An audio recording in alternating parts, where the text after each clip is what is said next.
Jueces capítulo 16 comienza diciendo que Sansón fue a Gaza y ahí vio a una ramera y se llegó a ella.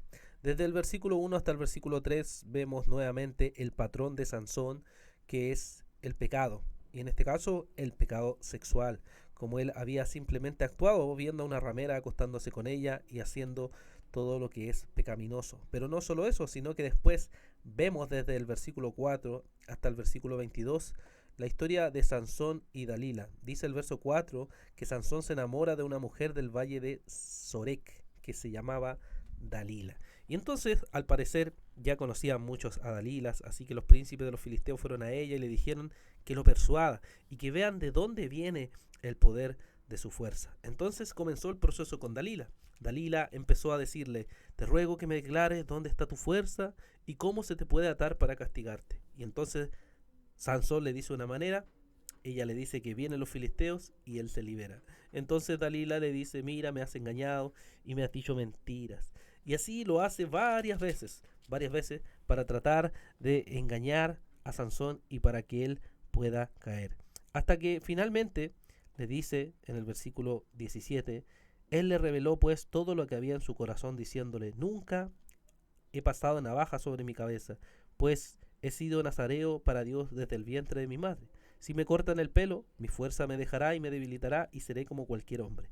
Entonces Dalila dice que viendo que había dicho todo lo que había en su corazón, le dijo a los príncipes de los filisteos que esta vez sí, que esta vez le había dicho la verdad. Entonces Dalila lo hizo dormir en sus rodillas, le rasuró, mandó a llamar a un hombre que le rasuró las 7 trenzas, y entonces empezó a decirle que venían los filisteos. Sansón creyó que se iba a librar como lo había hecho en todas las otras veces, pero nos dice el versículo 20, pero no sabía que el Señor se había apartado de él. Y entonces los filisteos lo tomaron, le sacaron los ojos, lo ataron con cadenas de bronce y lo pusieron a girar en un molino de prisión. Así estuvo Sansón. Y luego desde el versículo 23 hacia adelante podemos ver cómo Sansón se ve enfrentado hasta el verso 31 con que los príncipes de los filisteos se reunían a hacer un gran sacrificio a su dios Dagón. Y para regocijarse y para alegrarse, entonces dice: llamen a Sansón para que nos divierta. Un lugar enorme donde estaban celebrando su triunfo de los filisteos contra Sansón.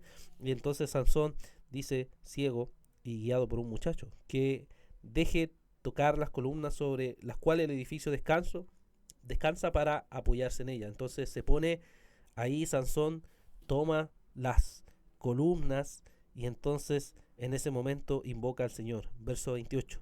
Señor Dios, te ruego que te acuerdes de mí y te suplico que me des fuerza solo una vez, oh Dios, para vengarme ahora de los filisteos por mis dos ojos. Entonces Sansón dice que palpó las dos columnas de medio del edificio, se apoyó sobre ella y dijo: muera yo con los filisteos. Y finalmente todo se derrumba y dice la escritura que así murió Sansón. Entonces vinieron y se llevaron su cuerpo, lo sepultaron en Sua y Estaol. Está la tumba de Manoa, su padre. Sansón había juzgado a Israel 20 años. ¿Qué podemos, hermanos, aprender de este capítulo número 16? En primer lugar, podemos ver cómo el pecado sexual destruye a Sansón y lo lleva finalmente hacia la perdición.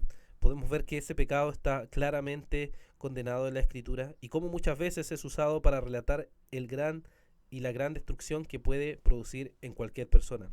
También podemos ver cómo el abrir el corazón a cualquier mujer es peligroso. Dalila era una mujer malvada y nos dice que Sansón abrió su corazón a ella y finalmente sufrió las consecuencias. Una mujer que no quería agradar al Señor finalmente fue el instrumento de Satanás para destruir a Sansón. De igual manera, si un hombre abre su corazón a cualquier mujer, puede sin duda llegar a la destrucción. Es algo muy, muy peligroso casarse en yugo desigual y vivir con mujeres que no es conforme a la voluntad de Dios, o vivir con hombres que no viven conforme a la voluntad de Dios. ¿Qué podemos ver al final de esto? Podemos ver el juicio del Señor.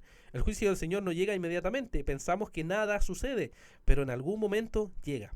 Y cuando llega ese juicio, entonces vemos como Sansón queda totalmente destruido, queda totalmente afectado, finalmente en la miseria, y eso es lo que produce el pecado, la miseria, el dolor, totalmente como Sansón pasó.